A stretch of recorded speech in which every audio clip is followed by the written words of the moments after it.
pose with the fans. Pose with the pose with the pose with the fans. Pose with the pose with the pose with the fans. Pose with the fans. Assalamualaikum warahmatullahi wabarakatuh. Kami dari kelompok 4 ingin menampilkan hasil video kami dengan mata kuliah Sistem Informasi Manajemen Dengan judul RIS dan juga implementasi dan evaluasi sistem informasi dengan dosen pengampu Bu Hafidah Wanain SEMM. Selamat menyaksikan. Materi yang pertama yaitu mengenai HRIS atau Human Resource Information System. HRIS adalah sistem berbasis teknologi informasi yang mengotomatisasi dan mengelola fungsi sumber daya manusia seperti rekrutmen, penggajian, pelatihan, dan manajemen kinerja. Sistem ini mengintegrasikan berbagai proses sumber daya manusia ke dalam satu platform yang dapat diakses oleh HR, manajer, maupun karyawan melalui portal mandiri. Menurut para ahli, HRIS merupakan sistem untuk mengumpulkan, menyimpan, memproses, dan menganalisis data sumber daya manusia. HRIS juga mendukung pengambilan keputusan strategis melalui data yang akurat dan real-time, serta mampu melacak tren tenaga kerja secara efektif. Selanjutnya ada 4 fungsi utama HRIS. Yang pertama yaitu rekrutmen dan juga seleksi. Rekrutmen dan juga seleksi meliputi penyaringan otomatis, penjadwalan wawancara, dan juga asesmen online. Yang kedua yaitu manajemen penggajian. Manajemen penggajian meliputi perhitungan gaji, pajak, slip gaji digital, dan juga integrasi perbankan. Selanjutnya yang ketiga yaitu manajemen kinerja. Di dalam manajemen kinerja meliputi penetapan target, evaluasi berkala, dan juga feedback terstruktur. Dan yang terakhir ada pelatihan dan juga pengembangan. Pelatihan dan juga pengembangan meliputi program e-learning, pelacakan hasil, dan juga sertifikasi. Selanjutnya kita masuk ke pembahasan mengenai komponen-komponen utama dalam HRIS. HRIS bukan hanya sistem pencatatan biasa, tapi terdiri dari berbagai komponen yang saling terintegrasi dan mendukung pengelolaan sumber daya manusia secara menyeluruh. Yang pertama adalah database karyawan. Ini merupakan tempat penyimpanan informasi penting karyawan seperti data pribadi, riwayat kerja, kompetensi, hingga absensi. Semuanya tersimpan secara digital dan mudah diakses kapan saja. Lalu ada sistem penggajian otomatis yang mempermudah proses perhitungan gaji, pemotongan pajak, serta distribusi slip gaji secara digital dan terintegrasi dengan sistem perbankan. Komponen berikutnya adalah portal karyawan. Fitur ini memungkinkan karyawan mengakses data mereka sendiri secara mandiri, seperti cuti, jadwal kerja, pelatihan, dan sebagainya, tanpa harus bergantung langsung pada bagian HR. Kemudian ada fitur analitik dan pelaporan SDM yang menyediakan laporan dan data secara real-time. Dengan fitur ini, pimpinan dapat memantau tren SDM dan membuat keputusan strategis berbasis data. Tak kalah penting, HRIS juga memiliki compliance management, yaitu sistem untuk memastikan perusahaan mematuhi regulasi ketenagakerjaan dan perpajakan yang berlaku. Beberapa HRIS bahkan dilengkapi dengan modul pelatihan dan evaluasi, dashboard kinerja, dan tools perencanaan tenaga kerja jangka panjang. Semua ini saling terhubung untuk membantu perusahaan merencanakan dan mengelola SDM dengan lebih efektif dan efisien. Berikutnya kita akan membahas tentang manfaat yang bisa didapatkan dari penggunaan HRIS dalam organisasi. Yang pertama adalah efisiensi proses kerja. Dengan otomatisasi, banyak pekerjaan administratif yang tadinya manual dan memakan waktu, kini bisa dilakukan secara cepat dan akurat. Lalu, akurasi data juga meningkat secara signifikan. Karena semua data dikelola secara digital, risiko kesalahan manusia seperti salah input atau kehilangan dokumen bisa diminimalkan. HRIS juga mendukung pengambilan keputusan yang lebih cepat dan tepat, karena menyediakan data secara real-time.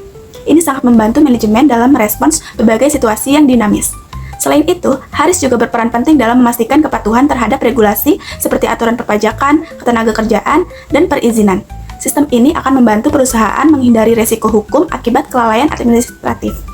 Tak hanya itu, manfaat lainnya adalah peningkatan kepuasan dan keterlibatan karyawan. Dengan akses yang transparan terhadap data pribadi mereka, karyawan merasa lebih dihargai dan memiliki kendali atas informasi terkait pekerjaan mereka. Dan terakhir, HRIS membantu penghematan biaya operasional secara jangka panjang. Proses yang sebelumnya memerlukan banyak waktu dan sumber daya, kini bisa dilakukan lebih hemat, cepat, dan efisien. Selanjutnya ada tantangan implementasi pada HRIS yang terbagi menjadi 4. Yang pertama ada biaya tinggi, yaitu perangkat lunak, pelatihan, dan pemeliharaan memerlukan investasi yang besar. Yang kedua ada resistensi perubahan, karyawan mungkin enggan beralih dari sistem manual. Yang ketiga ada keamanan data, untuk perlindungan data pribadi dan keuangan karyawan sangat krusial. Dan yang terakhir ada kesesuaian sistem. untuk memastikan sistem sesuai dengan kebutuhan spesifik pada organisasi. Tantangan lain termasuk kurangnya keterampilan digital SDM dalam mengoperasikan sistem baru, risiko saat migrasi data dari sistem yang lama ke yang baru, dan ketergantungan terhadap vendor penyediaan layanan HARIS yang berbasis cloud. Slide selanjutnya yaitu strategi sukses implementasi HARIS. Yang pertama ada perencanaan komprehensif, yaitu penilaian kebutuhan sumber daya manusia dan anggaran yang matang. Yang kedua ada keterlibatan pemangku kepentingan untuk mendukung dan berkolaborasi dari semua pihak yang terkait. Yang ketiga ada pelatihan yang menyeluruh untuk pengguna harus mampu memanfaatkan sistem secara optimal. Yang terakhir ada manajemen perubahan, yaitu strategi efektif untuk mengurangi resistensi. Strategi tambahan meliputi uji coba sistem secara bertahap, seperti pilot test, pengumpulan umpan balik pengguna secara berkala, dan evaluasi rutin untuk memastikan sistem tetap sesuai dengan dinamika pada organisasi. Selanjutnya, tren teknologi HARIS. Tren teknologi HARIS saat ini ada 4. Yang pertama, integrasi AI dan analitik prediktif, yaitu untuk analisis kinerja dan prediksi turn off karyawan. Yang kedua, HARIS berbasis cloud, yaitu solusi fleksibel seperti SAP, SuccessFactors, Workday, dan Bamboo HR. Yang ketiga, fitur mobile and self-service, yaitu akses mudah melalui smartphone untuk karyawan. Yang terakhir, employee engagement tracker, pulse survey untuk mengukur kepuasan dan semangat kerja. Pulse survey ini adalah survei singkat yang dilakukan secara rutin dengan jumlah pertanyaan yang sedikit dan frekuensi yang lebih sering dibandingkan survei tahunan biasa. Selanjutnya, kesimpulan. Human Resource Information System atau HARIS adalah alat strategis yang meningkatkan efisiensi operasional, akurasi data, dan kualitas pengambilan keputusan SDM. Dengan mengotomatisasi fungsi seperti pengajian, rekrutmen, dan pelatihan, HARIS mengurangi beban administratif dan memperbaiki pengalaman kerja karyawan melalui transparansi dan akses mandiri. Meskipun menghadapi tantangan seperti biaya tinggi, distensi perubahan, dan keamanan data, hambatan ini dapat diatasi dengan perencanaan matang, pelatihan memadai, dan manajemen perubahan efektif. Secara keseluruhan, HARIS berperan sangat penting dalam memperkuat daya saing organisasi di era digital yang serba cepat dan berbasis data. Tetapi tidak semua perusahaan menggunakan HARIS, karena implementasi dan pemeliharaan HARIS ini dapat menjadi biaya yang cukup besar, terutama untuk perusahaan kecil dan menengah.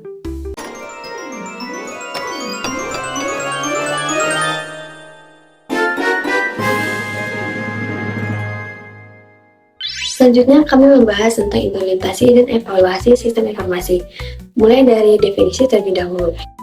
Definisi implementasi sistem informasi adalah proses menerapkan sistem baru dalam organisasi, meliputi perencanaan, pelaksanaan, dan pemantauan. Ini mencakup instalasi perangkat keras dan lunak, migrasi data, pelatihan pengguna, serta uji coba sistem. Selanjutnya, definisi evaluasi sistem informasi adalah penilaian efektivitas sistem, relevansi dengan tujuan strategis, dan manfaat yang diharapkan. Proses ini mendorong keterlibatan pengguna dan perbaikan berkelanjutan berdasarkan umpan balik serta perkembangan teknologi. Selanjutnya, tahapan implementasi sistem informasi. Yang pertama, persiapan instalasi, yaitu penyiapan infrastruktur teknologi, konfigurasi sistem, dan pelatihan awal. Yang kedua, migrasi data, yaitu pemindahan data yang aman dan akurat dari sistem lama ke sistem baru. Yang ketiga, pelatihan pengguna, yaitu edukasi menyeluruh untuk meningkatkan keterampilan dan pemahaman sistem. Yang keempat, pengujian sistem, yaitu uji pengiriman pengguna atau UAT dan pemantauan metrik kinerja. Yang terakhir, go live dan pemantauan awal, yaitu pemakaian resmi sistem dengan dukungan aktif dan dokumentasi masalah. Materi selanjutnya akan dijelaskan oleh teman saya, yaitu Lutfi. Selanjutnya ada evaluasi sistem informasi. Yang pertama ada kinerja teknis, untuk mengukur kecepatan, keandalan, kapasitas, dan ketahanan sistem. Yang kedua ada umpan balik pengguna, untuk menilai pengalaman dan kepuasan pengguna terhadap sistem. Yang ketiga ada manfaat bisnis, untuk menganalisis kontribusi sistem terhadap produktivitas dan efisiensi. Dan yang terakhir ada return on investment atau ROI, untuk menilai dampak finansial sistem termasuk penghematan dan peningkatan pada daya saing. Slide selanjutnya yaitu faktor keberhasilan implementasi pada sistem informasi. Terbagi menjadi 5. Yang pertama ada dukungan manajemen puncak untuk memberikan arah strategis dan komitmen pada sumber daya. Yang kedua ada keterlibatan pengguna untuk memastikan sistem sesuai kebutuhan operasional dan meningkatkan penerimaan. Yang ketiga ada perencanaan menyeluruh untuk mengatur jadwal, anggaran, dan tujuan implementasi secara realistis. Yang keempat, manajemen perubahan untuk mengadaptasi dan mendampingi karyawan agar mampu beradaptasi. Dan yang terakhir ada tim implementasi kompeten untuk mengatasi masalah teknis dan menjamin keberhasilan integrasi pada sistem. Pada bagian ini, saya akan menjelaskan 4 tantangan utama yang sering dihadapi dalam proses implementasi dan evaluasi sistem informasi. Tantangan pertama adalah resistensi terhadap perubahan. Perubahan sistem seringkali menimbulkan rasa takut, kebingungan, atau bahkan penolakan dari karyawan, terutama jika mereka sudah nyaman dengan sistem lama. Oleh karena itu, pendekatan yang tepat seperti sosialisasi sejak awal, pelatihan yang memadai, serta melibatkan karyawan dalam proses transisi sangat penting untuk mengurangi resistensi dan meningkatkan penerimaan terhadap sistem baru. Tantangan kedua adalah masalah teknis.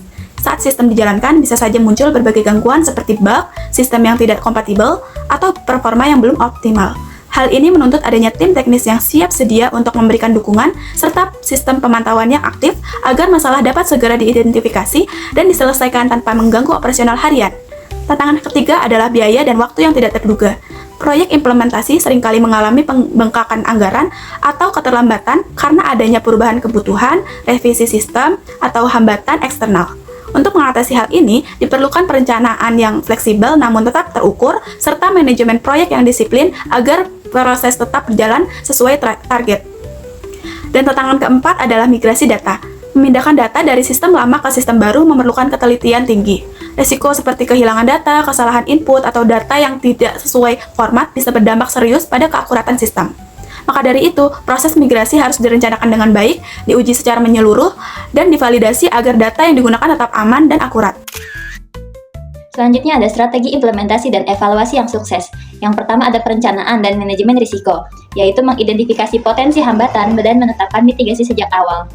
Yang kedua ada keterlibatan semua pemangku kepentingan, yaitu memastikan sistem diterima dan sesuai dengan kebutuhan pengguna. Yang ketiga ada pelatihan berkesinambungan, yaitu menjaga keterampilan tetap relevan dengan perkembangan sistem. Yang keempat ada pemantauan dan evaluasi berkala, yaitu menyesuaikan sistem secara proaktif berdasarkan performa dan juga umpan balik. Kesimpulan dari materi kali ini adalah implementasi dan evaluasi sistem informasi sangat penting untuk kesuksesan operasional dan pencapaian tujuan bisnis. Proses ini melibatkan penerapan teknologi, pengelolaan perubahan, pelatihan berkelanjutan, dan partisipasi aktif semua pemangku kepentingan.